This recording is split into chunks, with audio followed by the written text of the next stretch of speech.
नमस्कार, आप देख रहे हैं इंडिया बोल रहा है। मैं हूं आपके साथ विवेक शांडिल्य।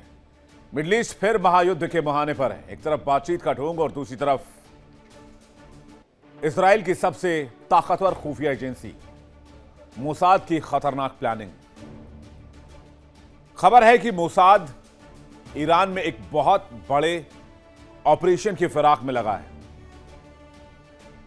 दावा है कि आयतुल्लाह अली खामनेई के जनाजे यानी उनकी अंतिम यात्रा के दौरान उनके बेटे मुज्तबा की हत्या का फुल प्रूफ प्लान तैयार कर लिया गया है। इस महाविस्फोट के भनक लगते ही ईरान ने अपनी मिसाइलें रिलोड कर ली हैं। देश में हाई अलर्ट घोषित कर दिया गया है। ईरान ने अपनी सीक्रेट मिसाइल सिटी के दरवाजे खोल दिए हैं। तेहरान से सीधी चेतावनी आ गई है, अगर किसी तरह की गुस्ताखी हुई तो फिर अंजाम बहुत बुरा होगा। और खबर यह भी है कि इस खुलासे के बाद मुज्तबा खामनेई अपने पिता आयतुल्लाह अली खामनेई के अंतिम यात्रा में जाएं ही ना, बिकॉज ऑफ सिक्योरिटी थ्रेट। तो क्या है खुलासा, क्या है प्लानिंग, मुज्तबा क्या करेंगे इसके बाद? क्या अपने पिता के अंतिम यात्रा में एक पुत्र नहीं जाएगा? क्या होने वाला है, इसका जवाब क्या आएगा ईरान की तरफ से, बताएंगे आपको। इजराइल की खुफिया एजेंसी मोसाद बहुत जबरदस्त प्लानिंग कर रही है मुज्तबा खामनेई के असैसिनेशन के लिए। यह कुछ ऐसा ही प्लान हो सकता है जैसे कासिम सुलेमानी को मारा गया था, एकदम पिन पॉइंट टारगेट अटैक। इस खुलासे में जो बात सामने आई है वो ये है कि पूर्व सर्वोच्च नेता आयतुल्लाह अली खामनेई की अंतिम यात्रा के दौरान ईरान के नए सुप्रीम लीडर मुज्तबा खामनेई की हत्या की जाए, यानी शोक मनाते ईरान की छाती पर सबसे बड़ा हमला करने की प्लानिंग, ईरान के एक और सुप्रीम लीडर के खात्मे की प्लानिंग।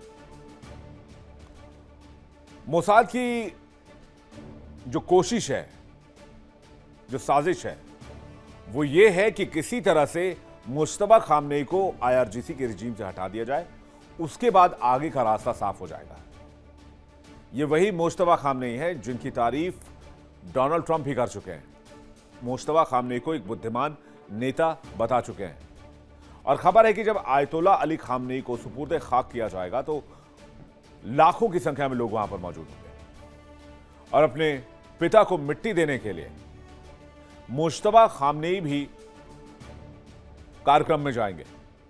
और यही वो मौका होगा जब मोसाद के एजेंट्स मुज्तबा पर हमले की फिराक में होंगे, क्योंकि जब से खामेनेई पर अटैक हुआ उसके बाद से मुज्तबा को किसी ने नहीं देखा ईरान में। पाकिस्तान ने बहुत कोशिश कर ली।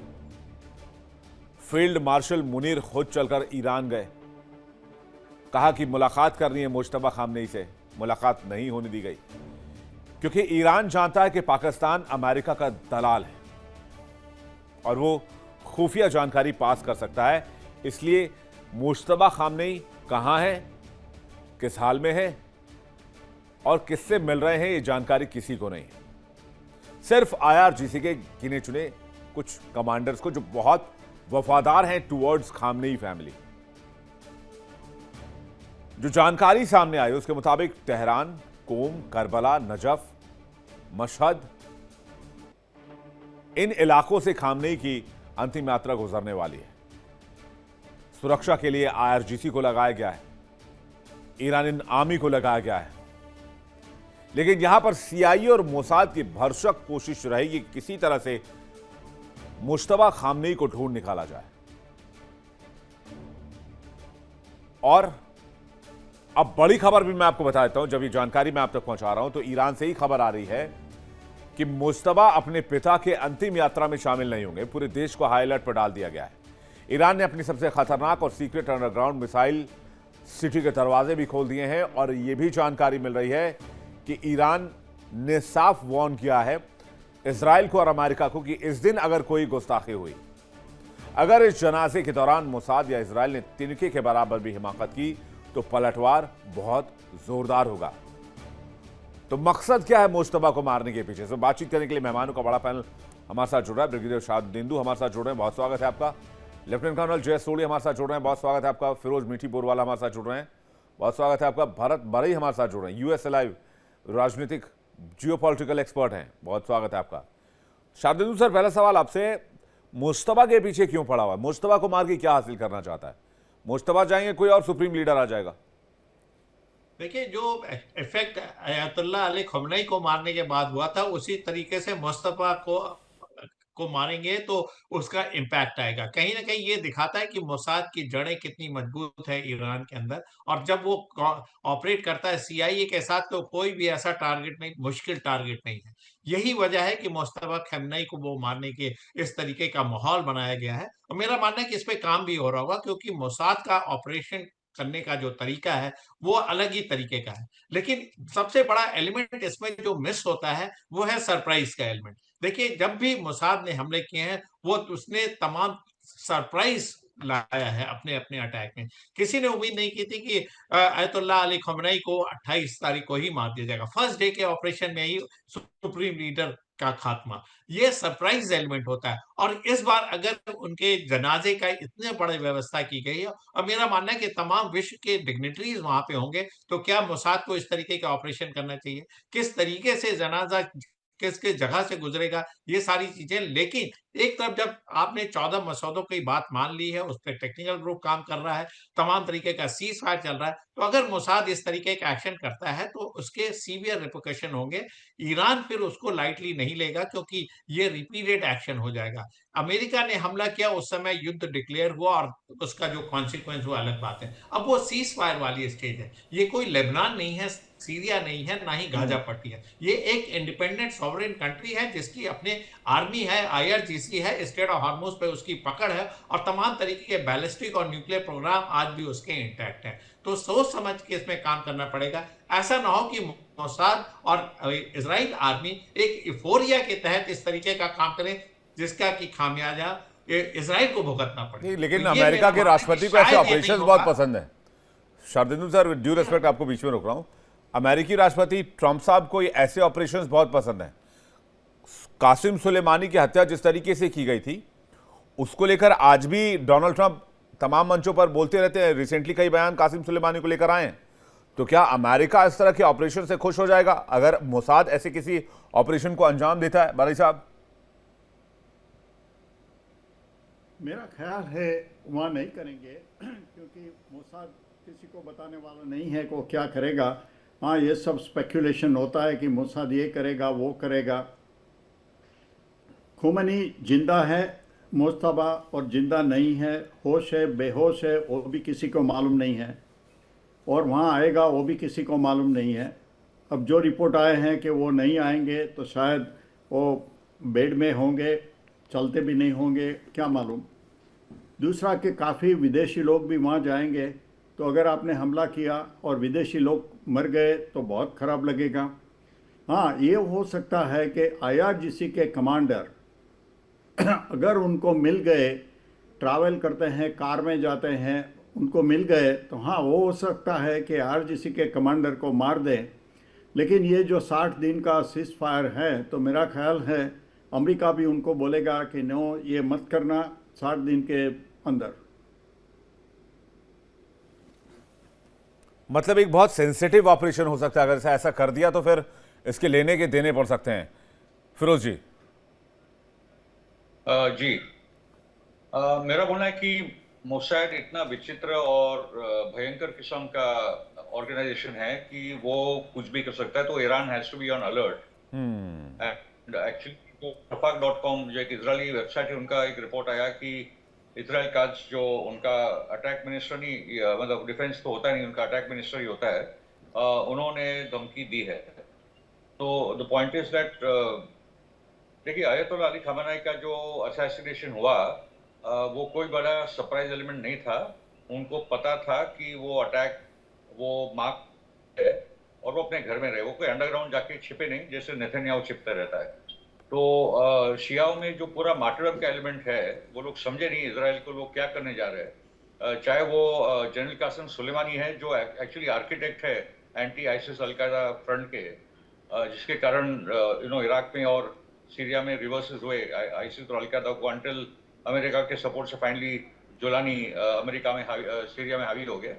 मगर द पॉइंट इज के Mustafa Ali Khamenei will have to be very Ayatollah Mustafa will have to be very careful, क्योंकि अमेरिका में पिछले 2 सालों से बहुत बड़ी चर्चा चल रही है कि यही मोसाद थी जिन्होंने जॉन एफ कैनेडी को असैसिनेट कर दिया, जब उन्होंने डिमांड किया था कि आज जो एपैक है वो एक्चुअली एक फॉरेन रजिस्ट्रेशन ले ले।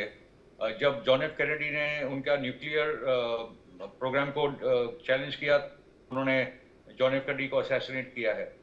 दूसरा, पूरा 9/11 में 9/11 वर्ल्ड ट्रेड सेंटर के पूरे अटैक में मोसाद और सीआईए का बहुत बड़ा रोल है, मोसाद का सबसे बड़ा रोल है।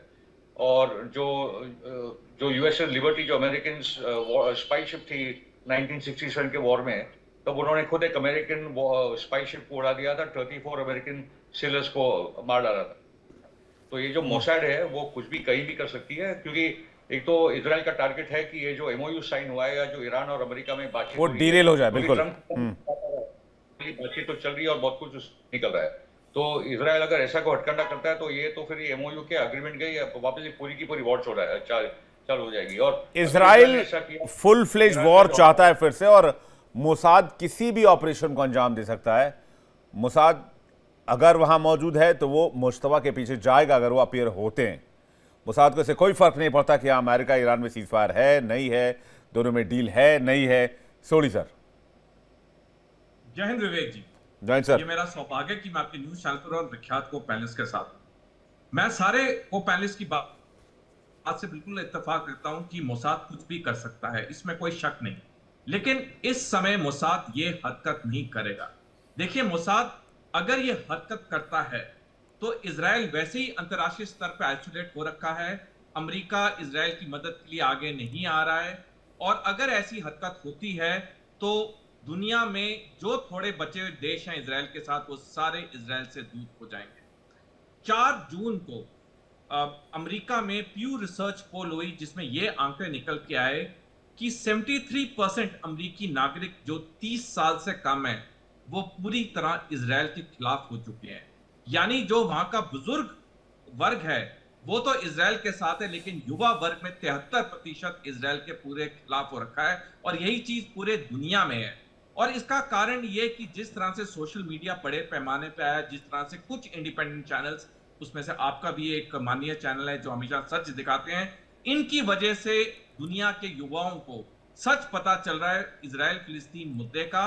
और क्योंकि हम लोग जो बुजुर्ग हैं, हम एक धारणा में थे कि सारी गलती फिलिस्तीन की है, अरब की है, मुसलमानों की है, वो आजकल का युवा नहीं मानता है। संक्षेप में अगर मैं कहना चाहूं, इजराइल पूरी तरह आइसोलेट हो रखा है, मोसाद ये हरकत नहीं करेगा। हालांकि मोसाद के पास काबिलियत पूरी है, इसमें कोई शक नहीं है, लेकिन ये हरकत नहीं करेगा। देखिए विवेक जी, अगर क्या अमेरिका के लोगों की नाराजगी से कोई फर्क पड़ता है इजराइल को या मोसाद को? क्या इजराइल को इस बात से फर्क पड़ता है कि मिडिल ईस्ट के देशों से उसके रिलेशंस कैसे रहेंगे, अमेरिका से उसके रिलेशंस? अमेरिका में जूइश लॉबी बहुत स्ट्रांग है, और ट्रंप के जाने के बाद वो चीजें फिर से सामान्य कर लेंगे, उनको पता है। और डोनाल्ड ट्रंप के पीछे भी बैकबोन की तरह जूइश लॉबी रही है, फिर तभी वो सेकंड बार इलेक्ट होकर आ पाए। विवेक जी, इसमें कोई शक नहीं है, जू लॉबी अमीर है, लेकिन देखिए पैसे की चमक भी एक लेवल तक चलती है। जब सत्ता हारने की बात आती है तो पैसे की चमक भी आस्ता आस्ता खत्म होने लग जाती है। हंगरी का मैं एग्जांपल बताना चाहूंगा।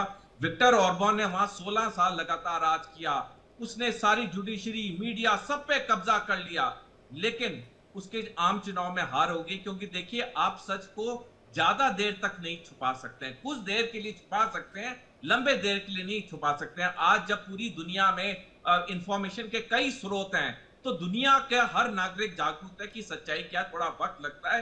जैसे हंगरी के केस में हुआ, 16 साल के बाद विक्टर ऑर्बैन को हारना पड़ा, जबकि उसने हंगरी के हर इंस्टीट्यूशन पे कब्जा करके रखा हुआ था।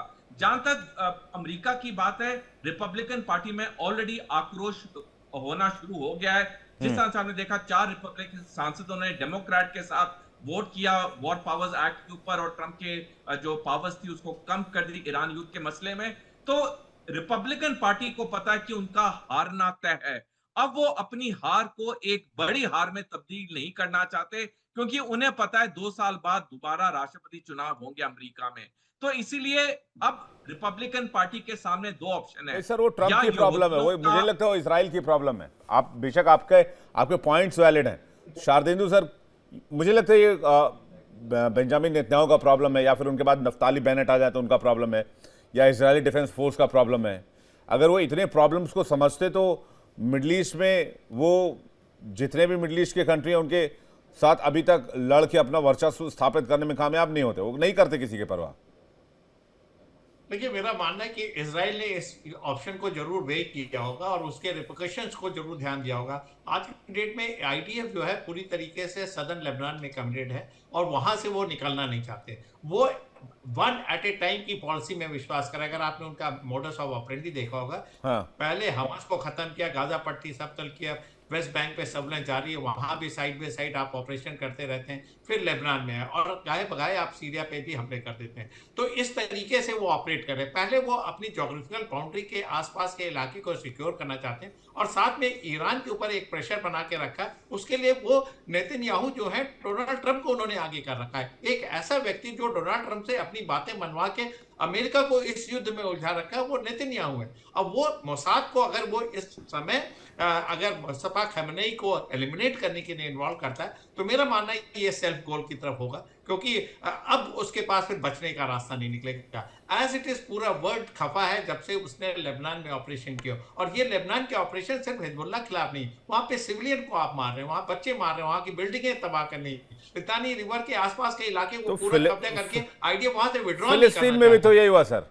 देखिए इंडिया डेली 24/7 अब आपके स्मार्ट टीवी पर। इंडिया डेली मौजूद है सभी डिजिटल प्लेटफॉर्म पर लाइव और लगातार। इंडिया डेली 24/7 हर दिन राष्ट्र को समर्पित।